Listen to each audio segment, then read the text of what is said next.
Coming down in three. Excuse me.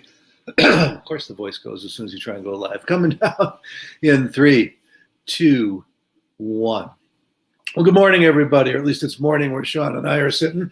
Welcome to this week's edition of our ShawLocal.com Bears Insider podcast. I am Hub Arkush, along with our Chicago Bears Insider beat reporter, Sean Hammond. Our buddy Kyle Neighbors, our group sports editor at Shaw Media, a little under the weather today. So I know he's watching, I know he's listening, but we gave him a day off, and we didn't want to miss a second straight week for you guys, as we're just 2 weeks short, actually a little less than 2 weeks short of the NFL college draft. And there's a lot of stuff going on around the NFL, not a lot of big news necessarily that's hit the Chicago Bears. But, Sean, it's not like they haven't been active. They've signed 13 free agents. They now have, I want to say, 58 players under contract. They'll add at least another 25. I shouldn't say at least another 25. They'll add at least another 20, I would think, with 6 picks. They usually bring in anywhere from, 10, 12 to 20 priority free agents. So they're getting closer to that magic 90 number, but it also leaves it clear that they're going to be going back into veteran free agency to start to fill out some of these spots as well, or at least create competition at some of these spots. So thought maybe we would just start out this way by taking a look at what they've accomplished so far. And, Sean, I've read some of the comments. Some of the folks think we've gotten a little negative here on the podcast the last few weeks. We're not getting negative. We're positive about it. New regime. Hope it's all going to be great for the Chicago Bears. The team has gotten worse since these guys took over, not through any fault of theirs. It's actually part of the plan. It's time to rebuild, but it's our job to analyze what we got right now, what kind of football we might be seeing this year. And it's a little hard at the moment going into the draft to think that this team is going to be particularly competitive in a lot of spots. Yeah, you look at the potential depth chart and what they have right now. I mean, anytime you're losing Allen Robinson and Khalil Mack, that's gonna make your team worse. And there's certainly reason to be optimistic for what they could accomplish here in the draft, especially with those top 3 picks, those 2 second rounders in the third. They can conceivably get some really good talented players in those spots, and hopefully you can get some starters who can contribute for you right away, but you don't know that until it happens. And so what we're seeing right now, what we're looking at, I don't know how you can look at it and say that it's better than last year's team. Well, I mean, clearly you can't. It's not just Allen Robinson and Khalil Mack. James Daniels was your best offensive lineman. He's gone for sure. I think Deion Bush was the 5th best defensive back on the football team, if not one of the 4 best. He's now in Kansas City. Tayshaun Gibson's on the street. Akeem Hicks is on the street. These are all not just starters, but significant contributors for you. So, we came into the free agency period saying the Bears needed at least 2 starters at wide receiver. I don't think they have any. They may be planning. I mean, clearly Darnell Mooney is a starter, and I think a great number 2. But, right now it looks like Byron Pringle will start, but he's never been a starter. There's nothing to project that he can be a starter. Equanimous St. Brown is an interesting body type who busted out in Green Bay. There's no better way to spin that. I hope that he finds himself here in Chicago. That certainly can happen. You look at the kid Cruikshank at safety. He's interesting, but he's never been a starter in 4 years with the Titans. I think he started 4 games at the end of last year. So you can't assume he's the starting safety you need. And we can go on and on like this, but at the end of the day, you came into the offseason needing 2 starting wide receivers. Theoretically, you still haven't added any. You needed a strong number 2 tight end. Now, whether that's Ryan Griffith or Jesper Horsted, I don't know. You actually theoretically had 5 starters on the offensive line if you count Borum and Jenkins. Now you kind of got 3.5, because we're not sure. Daniels is gone, and Lucas Patrick has told us he's going to play center. So the offensive line, if anything, is shakier than it was. You go over to the other side of the football, you've got enough bodies on the defensive line, but you no longer have a dominant partner for Robert Quinn up front. You still don't have a starting Sam linebacker to play with Roquan Smith and Nicholas Morrow, who's never been a consistent starter. And then you get back into the secondary again. There's guys who compete at cornerback. People keep calling cornerback a desperate need. You want to get better for sure, but I'm still intrigued to see what Thomas Graham Jr. can do. Tavon Young, who they signed from the Ravens, is is not special, but a lot of that's because of the injury history in his career, and you may have a guy to compete at that slot, that nickel. And then I don't see anybody on the roster who's going to compete to start next to Eddie Jackson. So I didn't mean to get long-winded there, but that's kind of, I mean, basically, Sean, let me put it another way. The hopes for improvement in this team right now are that Justin Fields, David Montgomery, Khalil Herbert, Darnell Mooney, Cole Kmet, Tevin Jenkins, and Larry Borum all take huge steps forward. That's really what it comes down to, and that's just too much hope and not enough warm bodies that you can count on. Yeah, and you know what, particularly looking at that offensive side of the ball, the scheme is going to play a lot. It is going to be a huge factor in what that looks like and whether they're able to do that. And we just don't. We haven't seen Luke Getsy's offense. We don't know what this is going to look like. And maybe we'll get our first feel for it here as OTAs are nearing, and we can at least kind of get to see what they're doing a little bit. We won't really know until we see them week one in a game. But we have to remember too that you can't. Nobody judges your off season right now, 2 weeks before the draft. You have to look at this thing as a whole. And so, we're pointing out some very real concerns, and this roster is definitely not complete, and there's holes that need to be addressed. But there's reason to be optimistic here. The draft is coming up in a couple of weeks, and certainly they can get some good players in the draft, and hopefully they can find a couple undrafted guys who could maybe contribute and do something here. But you have to look at this thing with a wide lens too, and there's still time to address some of these concerns. And like you said at the top, Hub, there's going to be some veterans who hit the free agent market, or some guys out there right now who maybe they're looking at, but they haven't quite settled on yet.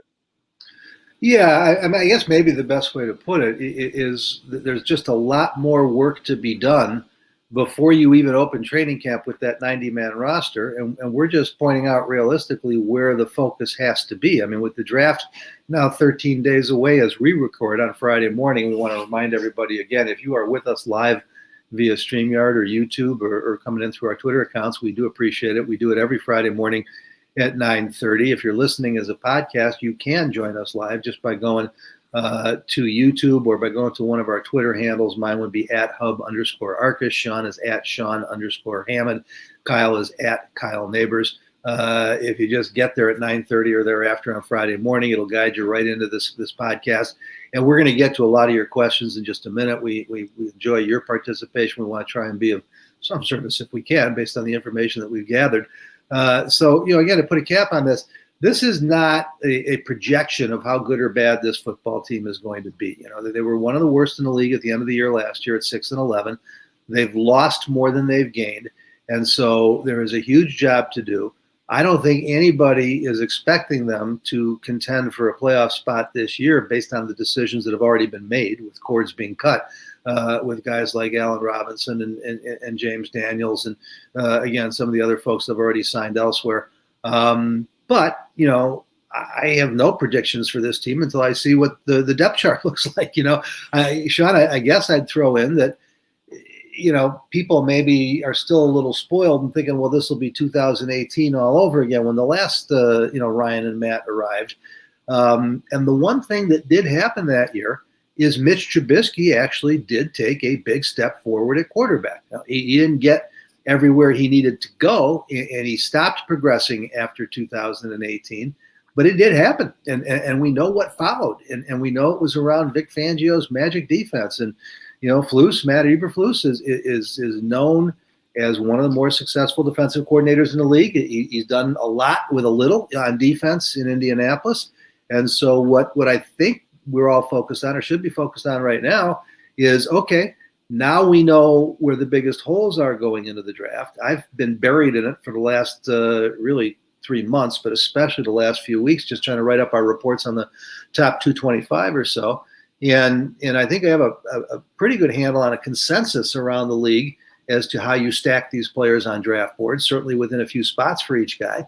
So now, assuming the Bears, sit still at 39 and 48 and 71 and wherever it may be, or start moving around, at least we have a sense for what might be the best players available, or at least the best position available for them to attack, based on the talents there and their needs. I really didn't expect them to be drafting more offensive linemen in the second round, but looking at where they're at right now, I'm hard pressed to see how they don't take a hard look at it. And part of the problem there, Sean, is that this year, this draft, it's much deeper on the interior of the offensive line, where they don't have as many needs as it is at offensive tackle. I mean, to me, the most logical answer to the James Daniels move is that you plug Larry Borum in there. I mean, a lot of people felt that he was a day 2, second or third round prospect at guard, and even though he showed promise at both tackle spots, I know he's NFL ready to play guard right now.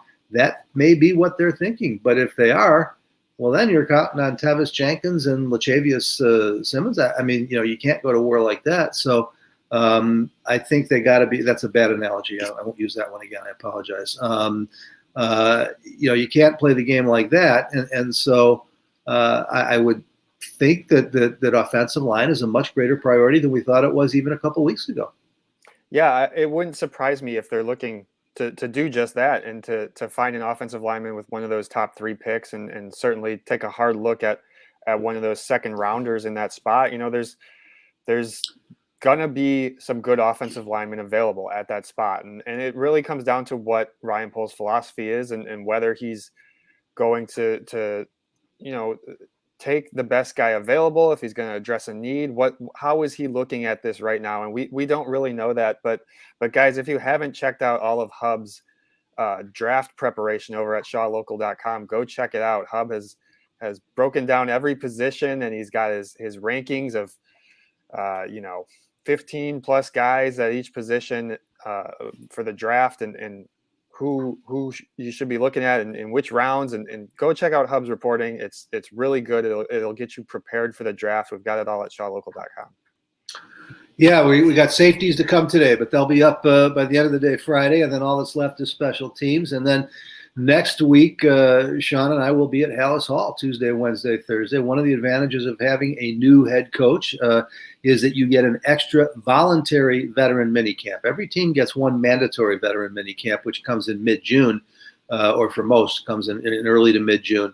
And with that, you're thinking now the roster is closer to complete.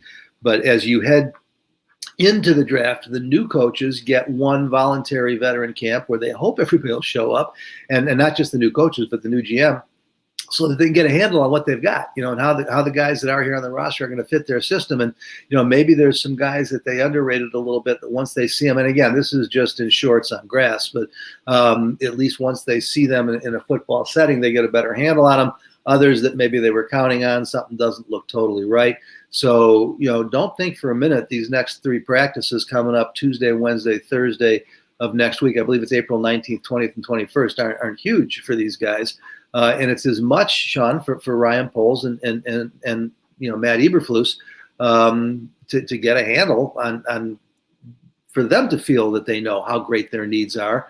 Because once you're on the board in the draft, some are better than others at it, but whatever it is, you'll get a lot of time to go back and start digging. So you better have a pretty clear idea of what positions you want to address and what players you want to address it with before you get to April 28th. Hub, you've been doing this a lot longer than I have. In past years, 4 years ago when they hired Nagy, what's the participation level usually like at this early mini camp? Well, it depends on where the team and the locker room were when the last guys got fired, but it's close to 100%. I mean, if unless you're if you're Justin Fields, and obviously he's going to show up, he's the quarterback. But if you're David Montgomery, if you're Eddie Jackson, if you're Robert Quinn, there's not a lot of incentive other than great leadership to show up, and a curiosity factor on their part, because they've met the coaches in the front office now, because the offseason program has started, although not everybody's in the offseason program. But the building is open. They're coming and going. But if you want to have a job come whatever the first Sunday after Labor Day is this year, I haven't studied the calendar yet, they'll show up. And so other than a few guys who might have some personal issues, family stuff going on, I would expect somewhere between 95% and 100% participation. Yeah, and we'll have full coverage of that next week. You and I will both be out there all 3 days. We want to get to some questions, Hub. Yeah, I think it's time because we're here for you guys. So let us know what's on your mind, and then Sean, you get to be the question master, whatever you call that. Yes, I'm the question master. I'm the arbiter here, guys. If you're watching on YouTube, you can type your questions right in. If you're watching on Twitter, click through the link and join us on YouTube. You can get your questions in, and we'll answer as many as we can here. We're gonna go to our buddy Rick Gonzalez first. Here we go, Hub. How confident are we that Robert Quinn will still be a Bear on opening day? And if they do trade Quinn, what kind of draft pick could we get for him? Rick, I'm not confident at all. We've seen what's happened, and if you've dealt Khalil Mack, you can certainly deal Robert Quinn. I think the issue is that you really did not get fair value in return for Khalil Mack, anywhere near it. You got the value you wanted, which was a tremendous salary cap situation for next year. And that does make sense. I'm not criticizing this administration for that. You got a fresh start. This is the one chance you get, and they went for it. But a 2 this year and a 6 next year, Robert Quinn is just pivotal right now to this defense being competitive. Because we talk about, at least with one guy, you got an all-pro at each level. You got Robert Quinn on the defensive line. You got Roquan Smith in the middle. Eddie Jackson has been an all-pro. Whether he still is or can be again, we don't know. Jalen Johnson appears to be, approaching Pro Bowl type consideration. He's not there yet. But if you do deal Quinn, it's only because maybe you can get more than you got for Mack. And I suppose that's possible only because other teams are more certain of where they think they're at right now, Sean, and they may feel that now they're just the one player away. This guy led the NFC in sacks last year. He was number 2 in the NFL. Not a lot of guys have had 18.5 sack seasons, and there's no reason to believe that he can't do it at least once more. So my guess, Rick, is that the best you might get offered is a 4 or a 5, and I would not do that.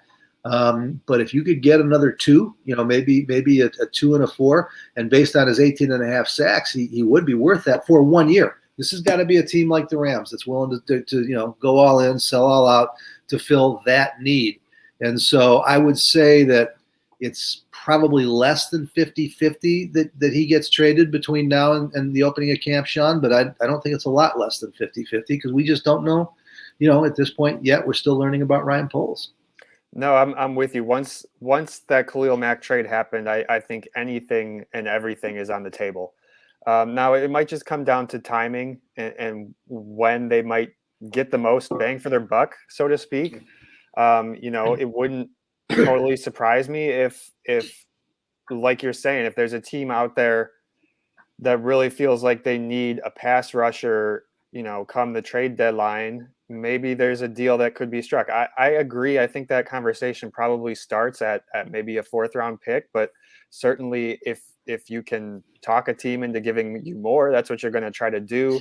What do you think, Hub? If let's say Robert Quinn stays with the Bears next year and has another good season, does that make you more inclined to trade him in the off season next year?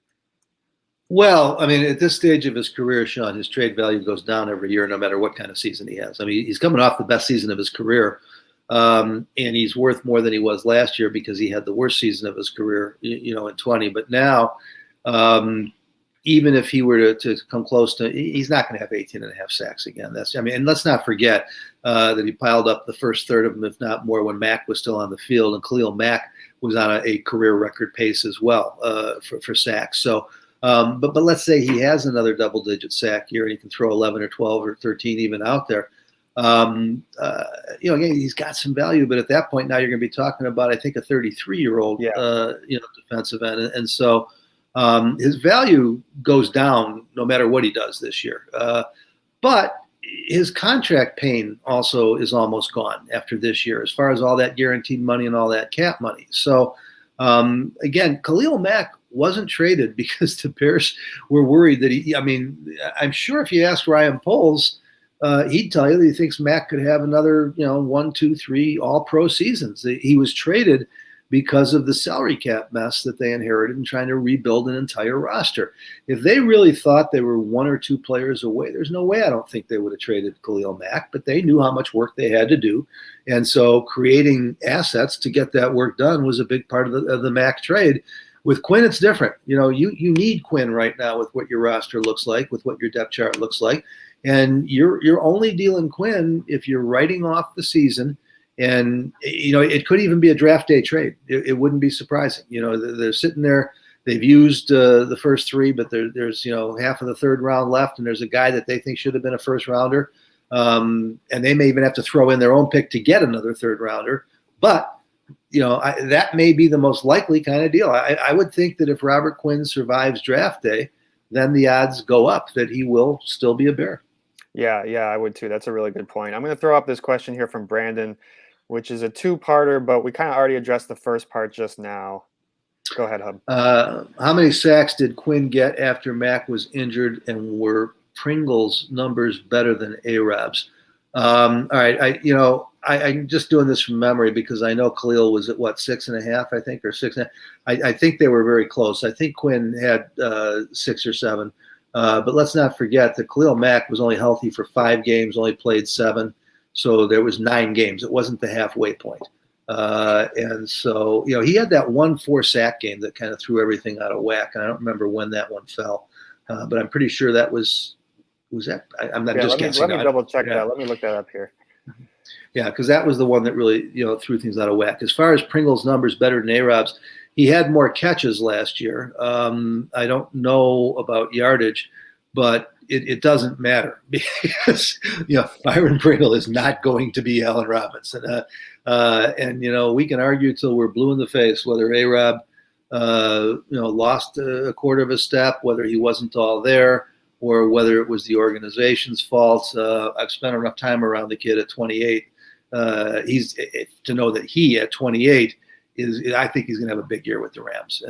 And so there's no, let's put it another way. Pringle could match Robinson's production last year on the 32nd ranked offense and 32nd ranked passing game in the NFL. So, and Byron, he seems like a nice kid. I hope he does well. I hope he breaks out. This is what we're trying to be careful with all this, but it's just trying to analyze it objectively for you guys. Just to follow up there, Robert Quinn, 3.5 sacks in that game against Baltimore in November. Mm-hmm. That was the big one that really helped his bottom line there. And yeah, Byron Pringle had more catches, had more yards than Allen Robinson, but Byron Pringle also plays with Patrick Mahomes, and Allen Robinson played for Matt Nagy. So I think that says plenty right there. I'm going to jump over here to Jason. We touched on this, but we could talk about it a little bit more. O-line is the most important need, ? So Jason is asking, I think probably suggesting as well. Jason, it's tough. The key to everything from where I sit is making sure that Justin Fields has every chance to improve as completely and as rapidly as possible. He's not going to be a finished product at the end of 2 years. Peyton Manning just did a piece a few weeks ago where he talked about it was somewhere between his 3rd and 4th season, about 3.5 years in, that he felt that he really arrived. And that's Peyton Manning, who, like Justin Fields, started as a rookie and had an awful year. People forget that. Troy Aikman had one of the worst rookie years in history, but by years 3 and 4, these guys were on their way to Hall of Fame careers. That's certainly what you hope for Justin Fields. Because of his athleticism, he can cover up some of the shortcomings on the offensive line, Sean, but he can't do anything about the lack of wide receiver talent. And so, I'm hard pressed to say one. Those are the 2 greatest needs. There's no doubt in my mind about that. But I still kind of lean towards I'm more worried about wide receiver. There's a lot of middle of the road average journeyman offensive linemen. There's going to be some guys on the street. It can get better no matter what you do. But other than the kids in the draft, there's not a wide receiver out there that I say, okay, now I can go get him. And suddenly the Bears wide receiver room is looking good. So I don't know, Sean, if you'd agree. I'd say, wide receiver 1A and offensive line 1B.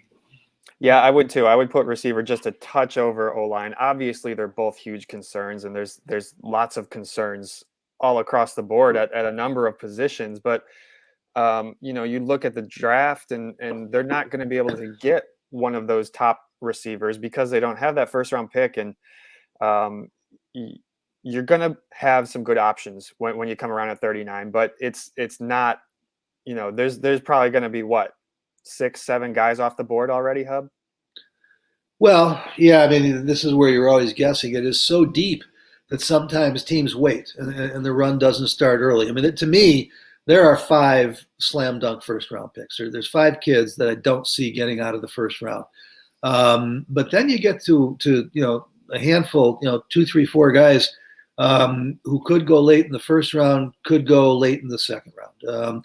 And a couple of them are really intriguing. I think I either tweeted or wrote about this a couple of weeks ago. Christian Watson is the small school kid who's just flying up draft boards right now, and you always worry about that. But the actual scouts that I'm talking to are telling me that because of where he's coming from, and he's been productive. He's been, I think, a 4-year starter, but still, they don't. When you're investing these assets, and now I'm talking about a team with a first-round pick, they're pretty careful, especially with wide receivers. So that is a name I'd keep an eye on. I know George Pickens is a kid out of Georgia that a lot of Bears fans like, and I've got as many or more questions about him as I do about Watson. And then you got Alec Pierce as the local kid, who's going to come from Cincinnati. But I'm not so sure Pierce isn't a third-round pick. I'm afraid that 2 may be a little rich for him. Now, on the other hand, I look at the offensive line. There's a basket full of guys who can be starting guards on opening day, and if Borum's going to play tackle, you need one. So it just depends on what they're thinking, and they probably don't know until after this coming week. It depends on what they're thinking about Jenkins and Borum. Where do they want to put these guys? And all Ryan Poles has told us so far is until we get our hands on them, we don't know. So that's going to be kind of what drives that. I'm going to go over to a question here from Tom, which we haven't talked about in a while, and I'm curious to get your take. Could Hicks come back? I wish he would, because I love Akeem, but it just seems, I don't know, Sean, what do you think? I mean, at this point, I don't see it happening. If it was going to happen, it would have happened by now. Well, maybe yes, maybe not. I don't know. What we don't know, and this is where in our business we're reliant on agents for a lot of information, but boy, you better triple and quadruple check it before you start reporting off it, because these are not objective analysts. But it may be that there is activity. I mean, Tyrann Mathieu was still out there the last time I looked too. And Akeem Hicks, I mean, those are Pro Bowl players. And it may be that there's offers, but just nowhere near what they think they're worth. Now, if there's not a lot of activity, if there's not a lot of offers, then I think it's more likely that Hicks could say, sure, he's not ready to retire. He made that clear to us at the end of the season. And it's not like the Bears don't have a need. They have a little more depth there, but there's no way they match the production of the star power of a healthy Akeem Hicks if he can be healthy. But unlike, what do we say, 60-40 or 50-50 on the last, what are the odds? I think it's, 1 in 10. This is a real long shot that Akeem Hicks would come back. And it would be a long shot if not for the bad feeling and ill will left over from last year, which, quite frankly, as often is the case, is more the player's fault than the team's fault, because the team offered what they were willing to pay. I mean, you're not happy with it, that's fine, but you can't be mad at them. That's how they value their budget, not necessarily your talent. But this would be, maybe, Sean, I don't know, maybe it's easier because it isn't Ryan Pace and Matt Nagy. And the problem, I don't think, wasn't Matt Nagy. It wasn't necessarily Ryan Pace. It was probably Joey Lane or whoever was negotiating the contracts that Akeem didn't get done. I'm not trying to blame anybody, but just, talking for our audience here about what really most likely happened. Maybe the fact that Ryan Poles and Matt Eberflus are new. I'll tell you what, he'd look just as good in that anchor tackle position in the 40 front as he did in the 5 technique in the 30 front. So I suppose that could be a motivation, but again, I think it's a really, really long shot that Akeem Hicks would be back. I'm more hopeful about Tayshaun Gibson just because I think he's a key piece on the back end, and we've already seen him go through this and come in twice. So I'm just saying it's more likely that he'd be a guy who, pride isn't an issue. He's just waiting for them to make him an offer if, in fact, they're going to. And he would be a lot cheaper than Akeem Hicks would be. And you're right. The problem, I don't think the problem with Akeem was Matt Nagy. I don't think the problem was Ryan Pace. The problem was the bottom line, the dollars. And what we've seen from Ryan Poles this offseason is not overspending on guys that you don't need to overspend on. They've been very cautious with their money. So from that perspective, I just don't see it happening. Hub, I am not the question maestro that Kyle is, so I apologize. We're jumping back and forth here. We're going to go back to wide receiver because this question from Tom on one of the prospects here. What do you think of Justin Ross in general and for the Bears in particular? Tom, I'm going to be honest with you. I as far as the guys I wrote up, I only went 20 deep, and the name is familiar to me, but he's not somebody I wrote up. What we do is acquire tape and watch as much as we can on the top 15, top 20 prospects at each position. I mean, the guys who do this for a living, the draftniks, if you will, they spend all year and they might see 400 or 500 players. I can't start until, mid-February. And so trying to get more than the top 200, 250 is hard. So other than, I recall reading a report or two from somebody else about him. I would just be misleading if I said I had a solid handle on it. There's a lot of kids that I can talk to you about who I do think, could be interesting in any round of the draft. But I don't have enough information on him. So I apologize for that.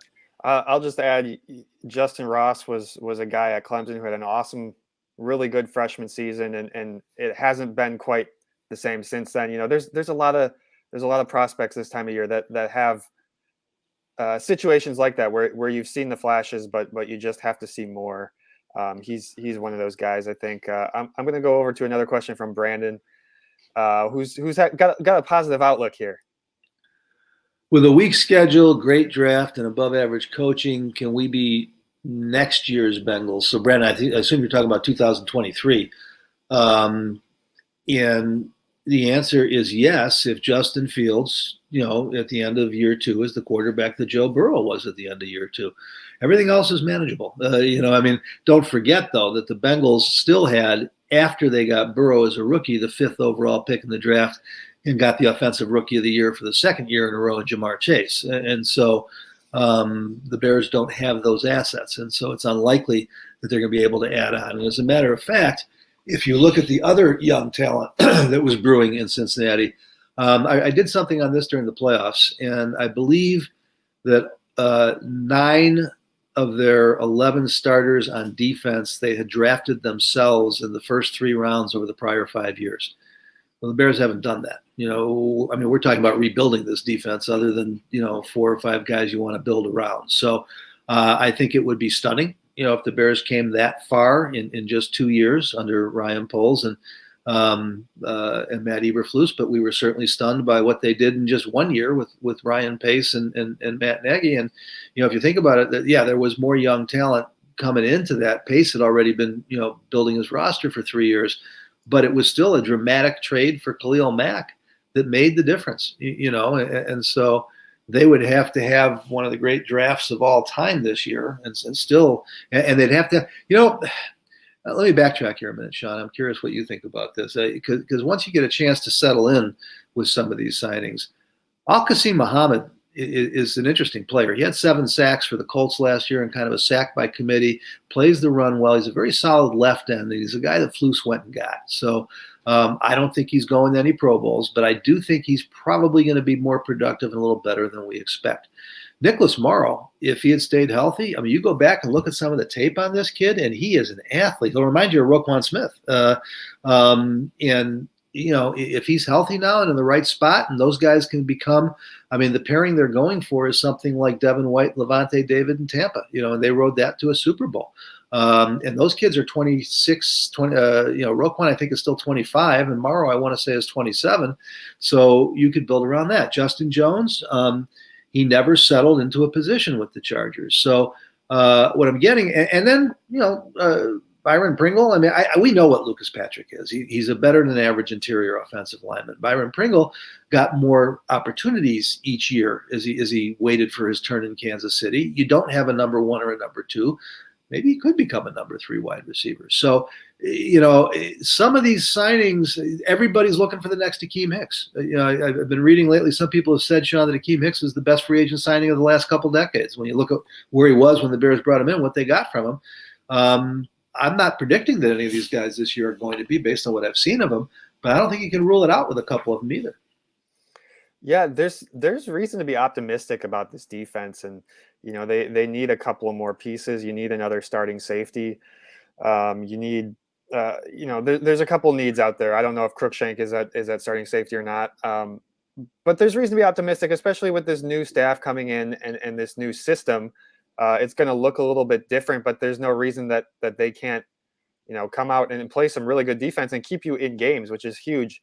The other interesting thing about going back to the question about can they be the next Bengals is, yes, the Bengals got Joe Burrow with that number one overall pick, but Hub, they were not quiet in free agency the last couple of years. They made some big acquisitions, haven't they?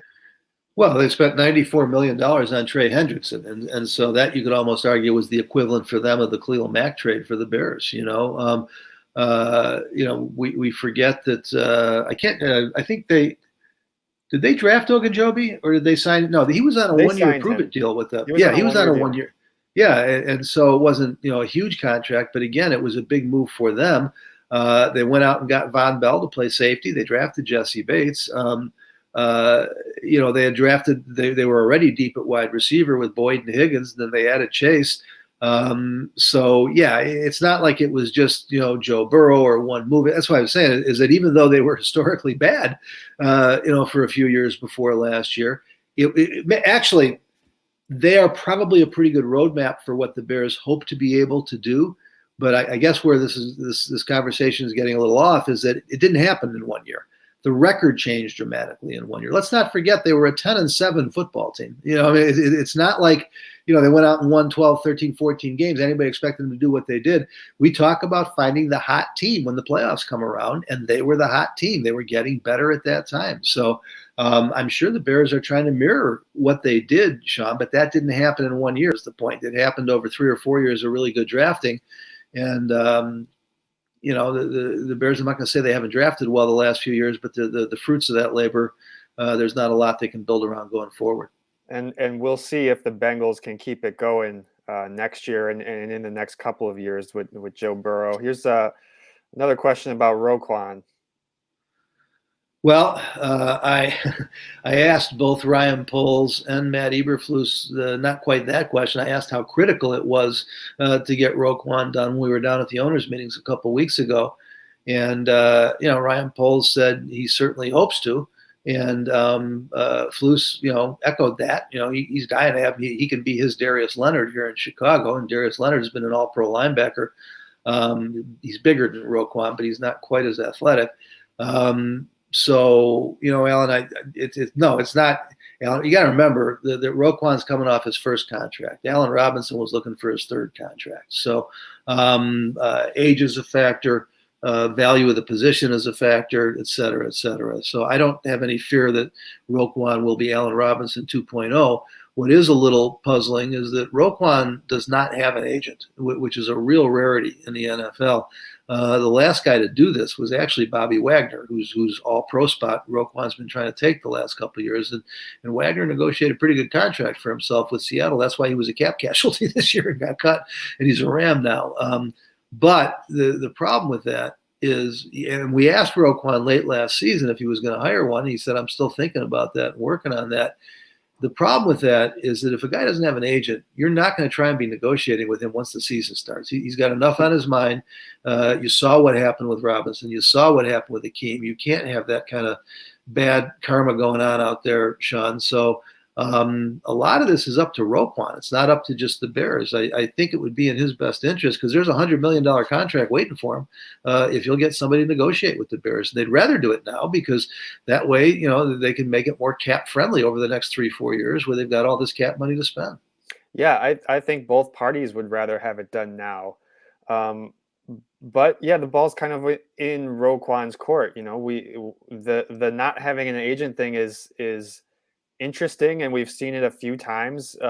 You know, it's happening a little bit more often here in recent years, and you don't know.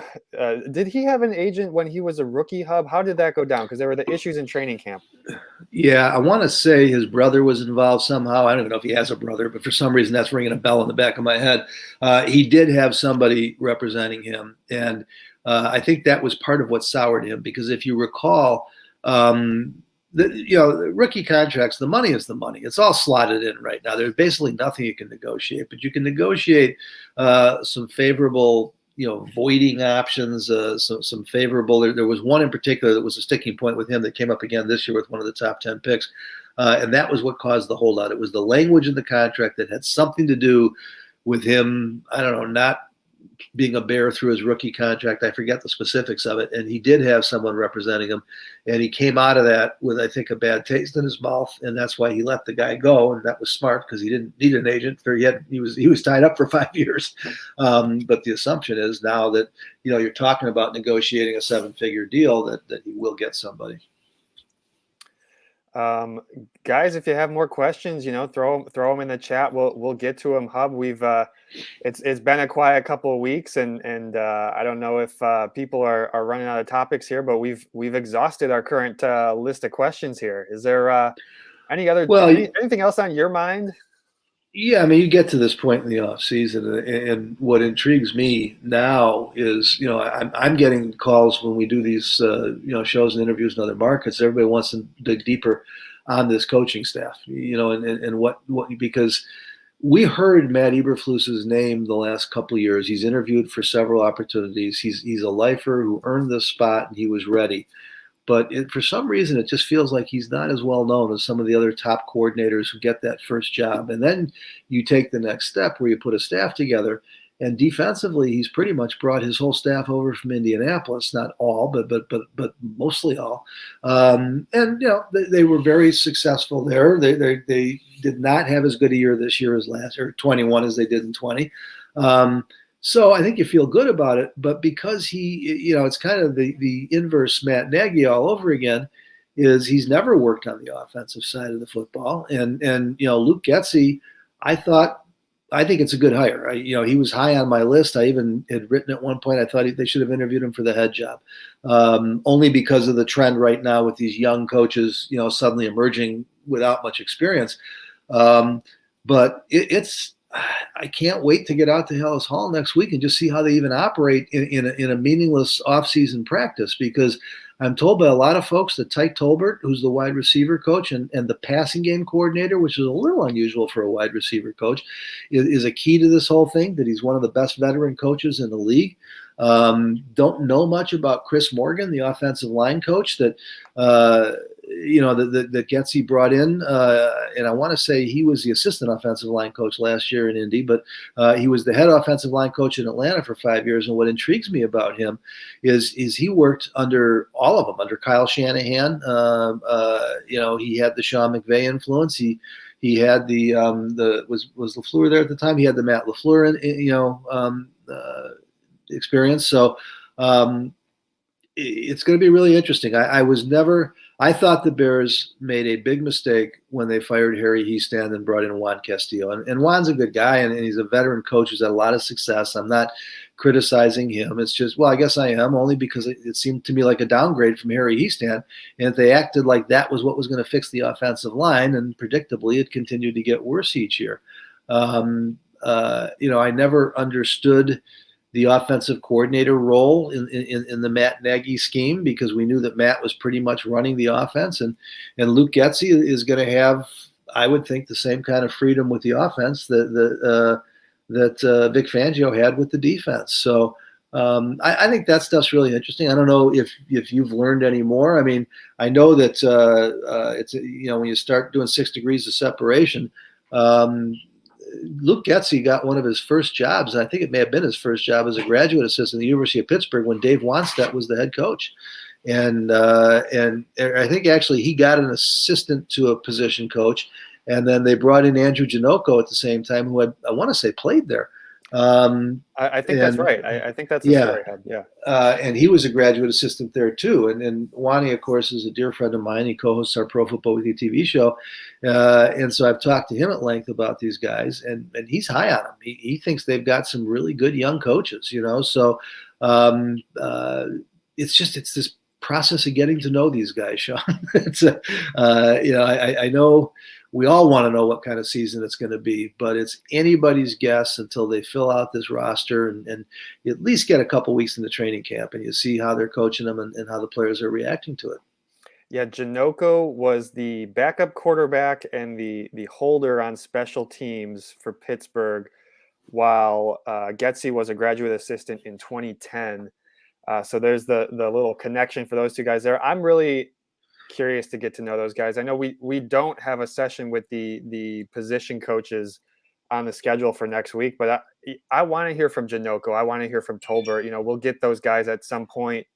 They're going to be such key parts of this, and it's going to be so interesting to see how this offense comes together and what it looks like under Luke Getsy, because we knew what the Matt Nagy offense was supposed to look like. We had seen it in Kansas City before, but we won't know what this is going to look like until we actually see it. And that's what's so intriguing about what they're building here for Justin Fields. Let's see. We got another question in here, which is not quite Bears related, but it is NFL, Hub, if you want to take a crack at this. Let's see. Esox Engler, what's the league going to do with Daniel Snyder and Washington? Well, that's a great question. You're into some different issues now. I mean, now you're talking about, hiding revenue and money laundering. And if he is found guilty of any of this, I suspect that they'll take his team away from him, much like they did with Donald Sterling in the NBA. The ability to do that does exist in the bylaws. Now, we've seen, again, without getting political with anybody, just the reality of this, that the courts can be abused, to make these things take on a life of their own and last literally decades. And I have to believe that Snyder wouldn't go down without a fight. And I don't want to convict him, but before we've seen all the evidence and know that, well, I'll convict him of being a jerk because I've been covering him for a long time, and he's always been known to be one of the less respected owners, quite frankly. But as far as the outcome of this one, it feels hard to see him, keeping that football team with everything that's happened in the last couple of years. But this is why you're innocent until proven guilty. So we've got to wait and learn more about it and how hard a stance the league wants to take, because that's the thing, Sean. I don't know what his other owners are thinking. I don't know how it impacts them if they go through something like that. I thought the NBA, when they took the team away from Sterling, came out of the thing pretty clean, looking good. But the NFL owners may have a different approach. Yeah, and sometimes it may just come down to whether those other owners like him and want to keep him around or not. And the NBA thing with the Clippers, that was very swift, and that was unlike anything we had ever seen before.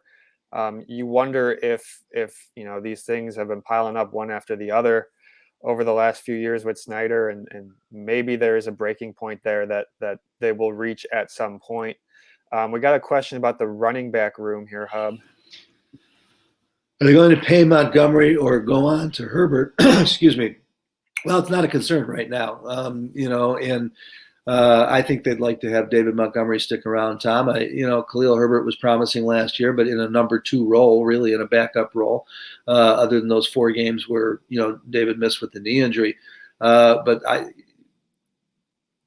we have already heard Ryan Poles and Matt Eberflus echo what we were hearing from Ryan Pace and Matt Nagy. They see David Montgomery as one of the important young leaders on this football team and on this offense, and he brings a lot more than just his ability as a running back. So, when you say, are they going to pay him, what's he going to cost? He hasn't been to a Pro Bowl. He hasn't led the league in rushing. He's been highly productive, top 5 2 years ago in total yardage from scrimmage, top 10 this past year, even missing 4 games. But in running back dollars, he's not that expensive, and they're going to have a ton of cap room. So unless somebody else is ready to overpay him, uh, next year, which I don't think is going to happen, I suspect David Montgomery will get a second contract with the Bears. I'm curious what's a number that's too much for you for David Montgomery?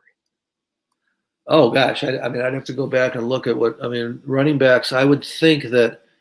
Um, we got to see what happens this year. Yeah. I guess it makes it too hard because coming off of 2020, he was looking like he was ready to become a top 5, top 10 running back, and then he played well last year. But the 4 games with the knee, and then taking a little while to get back in game shape, really hurt him. So, if they had to make if they wanted to go extend him right now, I would think that you'd be talking about offering him, $30 million over 4 years with 23 of it guaranteed, and knowing he'd be unlikely to get to the third or fourth year of that deal. The way it works. But that's kind of a guess. If they're committed, I think that's the kind of money it would take. Let's see. Let's go. This is a more general question here about Ryan Pohl's outlook. Is he using the Moneyball method to build this roster? He did spend time learning from the Yankees, analytics heavy, on how they build and run their roster. Well, Mike, you make an interesting point there. The Moneyball method, and Billy Beane and the way they did it, it was a combination of fiscal responsibility and the ability to develop young talent, and so. And then analytics, and that's the point. Is the NFL, I don't think, has nearly the analytics that you can look at that baseball does to gauge individual performance. So probably not Moneyball, but in terms of not spending until he has his own good young players ready to sign, Sean, yeah, that's fair. But that, I think, is what every NFL team that rebuilds does. That's just kind of the byproduct of rebuilding. Yeah, there's certainly different sports, and you don't have to do the Moneyball thing when you have all the salary cap available and you have this money that you can spend. It's very different situations, but certainly, and that goes back to what we were saying about David Montgomery. I would think that he's the type of pillar that you would want to extend, and he's the type of guy you would want to spend that money for, and they're going to have all this available cap space next season. And in the future seasons, you would think that they would find a way to make a deal like that with a guy who, if they do believe that he can be their number one running back for the next few years, maybe they invest in him. Yeah, I just you see what's happening around the league though, and other than Derrick Henry, I mean, Alvin Kamara got paid and couldn't stay healthy. Dalvin Cook got paid and couldn't stay healthy. And teams are really, reluctant to do that at that position. But hopefully David Montgomery will be the exception because he definitely has carved out a place for him in the locker room. I think the other thing to realize about the whole Moneyball analogy, though, is that there are Major League Baseball teams, probably more than we know, that do lose money. There are NBA teams that lose money. There are definitely NHL teams that lose money. There's no NFL teams that lose money. It's a question of how much do they make, but they're all making money, and so I like the analytics part of Moneyball and the on base percentage breakthrough that came with it, and innings pitched and ground balls per batter, all that good stuff. That's all measurable in baseball and has proven to work to a degree. What can you see in football that would work like that? It just, I can't find a whole lot. It's more like a wrestling match than a skills competition, and so I just don't think that the Moneyball analogy transfers well to the NFL. I'm going to bring up a comparison, going back to what we were saying about David Montgomery. Hub, you look at the contract that a guy like Joe Mixon got, 4 years, $48 million. How does David Montgomery compare to what Joe Mixon produced his first 4 years in the league?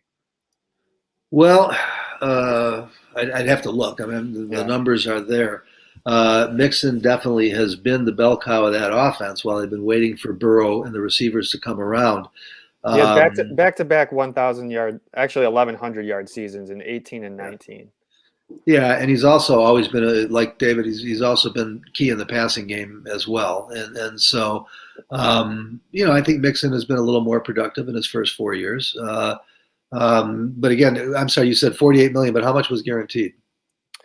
I'd have to Well, I'm sorry, I let me think you get the said don't number worry on about that. it. Well, yeah, because that's the only number that matters. I mean, You're right. You're right. the you see the contract numbers going up, but they're basing them on all these voidable years and everything, and so I don't look at anything but the guaranteed because that's what the team is on the hook for, salary It's cap wise. looks like it was only a $10 million guarantee. Yeah, exactly. So I went the other way. I guaranteed with my guess. I said I might guarantee Montgomery as much as 23 million, but the total deal wouldn't be much more than that. And so it's a question of does the player want to go to free agency and find out? Obviously, Joe Mixon didn't because he could have gotten 10 million guaranteed from almost anybody. He wanted to stay in Cincinnati, and what we've heard. And ironically, of course, David Montgomery is from Cincinnati, and what we've heard from him so far is that he wants to stay in Chicago. So, hopefully he would negotiate a reasonable deal as long as he gets. I don't think, if he has another big year, you're not getting him for just 10 million guaranteed. But we got to wait and see what he does. Here's a question that has there's been a lot of chatter about this off season, and a lot of folks. I hear the phrase online or reading and listening to other podcasts and stuff. People saying that the cap's made up. Here, take this one, Hub. Do you ever wonder where Green Bay and the Rams' money comes from? I feel like they were in cap trouble but still managed to spend a lot. Are they just doomed 2, 3 years from now? No, Brandon. I mean, the cap is real. It's a hard cap. It's the best system in sports. It's why the NFL is so competitive. There are ways to fudge the cap. There's ways to push the problem down the road, but you do eventually end up where the New Orleans Saints have ended up the last couple of years, where the Bears ended up this year, although that was in large part because of COVID as much as cap management. But nonetheless, the cap is very real. And so what the Packers and the Rams do is, or at least what the Packers did, is they gave Aaron Rodgers an extension and a raise that counts less against the cap the next 2 years. You create cap space by continuing to push it down the road. And I think the feeling with a guy like Rodgers is you've got a lockdown first ballot Hall of Famer with 4 MVP awards coming off an MVP. He can probably win another one or two. So you worry about the next couple of years. And they actually, I think they cut his cap hit almost in half. I think he was set to count 46 million against the cap, and I think they've got it down around 26 million now just for this first year or two. I mean, you look at what the Browns, which I think is disgusting, but you look at what they did with Deshaun Watson. They guaranteed him $230 million, the biggest guarantee in NFL history, but they also plugged him in at a $1 million base this season. And they did that to try and let him save money because he's going to be suspended. And now the lost revenue, unless they fine him in addition to the suspension, is commensurate with the $1 million base salary, not the 30 or 40 million he's actually making. Now his cap hit is going to be bigger than that because some of that guarantee does get prorated over the life of the deal. But you got the highest paid quarterback in the league now, probably is going to have a cap hit in the teens this year. And you can do that at every position, and that's what these teams do, and they move it around, and that's why Brandon, we talk about the capologist often being the most important guy on the team. And by the way, that's a positive sign for the Bears because Cliff Stein, who's been with the team for a long time and was the capologist during the Lovie Smith years, and then I think moved on to at one point general counsel and may have been the chief CFO. But I know that Cliff, Ryan confirmed this for us down when we were at the owners' meetings in Florida, that Cliff is back overseeing the contract negotiations and managing the cap, and he was one of the best in the league. And so it's real. You just got to have somebody who's read all the fine print and knows where all the bodies are buried. Yeah, if Green Bay didn't have cap issues too, then Devontae Adams would still be in a Green Bay Packers uniform, and if the Rams didn't have cap issues, they would have found a way to keep Von Miller. And there's plenty of examples of that. You mentioned the guaranteed contract for Deshaun Watson. Did you see? I'm sure you saw the news hub this week that J.C. Tretter, the NFLPA president, is wanting to push for more players to push for guaranteed contracts. Is that a realistic thing? Is that a switch that they could realistically convince GMs and owners to do? Well, not anytime in the future because they got 8 years left on the new CBA they just did, and that would have. I mean, you can negotiate an amendment, I guess, but that's always been that. That's not new with J.C. Tretter, Sean. I guess is what I would say. When in Major League Baseball, when you hear that Chris Bryant signed a $180 million contract, he's getting $180 million. When you hear that Patrick Mahomes signed a $450 million contract, only 183 was guaranteed. Now, yeah, only 183, but that's less than half. And it's the same thing in the NBA and the NHL. Those contracts are, for the most part, all guaranteed. Now, some of them include bonuses and incentives, but that a contract is a contract. The NFL is it's one of the only businesses I know. It's one of the only sports where the contract isn't really worth much except for the portion that is guaranteed. So, of course, Tretter and the players want it. They've wanted it in the last two CBA deals, and they've ended up giving it up for something else. And I think a big part of that is because their leadership is incompetent. DeMaurice Smith he's a former labor lawyer, and I'm sure he's a good guy and a great father and all that. But he is now on 2 10-year deals, as far as I'm concerned, sold the players down the river. Yeah, they want it. They should get it, but I don't think it's going to happen at least before 2030. And probably not then because they've been fighting for it forever and not gotten it. Well, Hub, we are at about an hour here. We have exhausted our questions. Is there anything else you want to end on here? No, I'm just amazed that we got through an hour without Kyle and I didn't screw anything up or blow up the computer or have the headset drop. It's all been good stuff. And folks, it is that time of the year. I mean, there's not much going on as teams wait for what I think Ryan Poles has called the third wave of free agency, because there's going to be more veteran talent that hits the streets on June 2nd. And once you have finish the draft, even though you don't know what you've got, you at least know what positions you addressed, and you'll go back for veteran players there too. So there's going to be a lot of Bears news coming. You probably want to be with us for sure next Friday morning at 9:30, because we'll be coming off covering the first camp, the first practices under Matt Eberflus, and we'll have a lot more to report, having played eyes on these guys, both coaches and players. And then the week after that, we got the draft. So we are continuing to cover both leading up to it. You want to get to ShawLocal.com to read all of Sean's great coverage and the stuff that I'm doing as well. And again, if you want to participate in these podcasts Friday mornings at 9:30 Chicago time, you just come in via Sean's Twitter account at Sean_Hammond, at mine at Hub_Arkush, at Kyle's at Kyle Neighbors. You can just go to YouTube or StreamYard, or if you prefer a podcast, just make sure that you go to the App Store on your phone or to iTunes or to ShawLocal.com and download a subscription to the podcast so it comes to you automatically. And with that, we hope everybody has a great weekend, a great week. And again, make sure you follow our daily reporting Tuesday through Thursday of next week about the Bears' first minicamp with Matt Eberflus. And we'll be back to talk with you about it next Friday. Have a great week, everybody.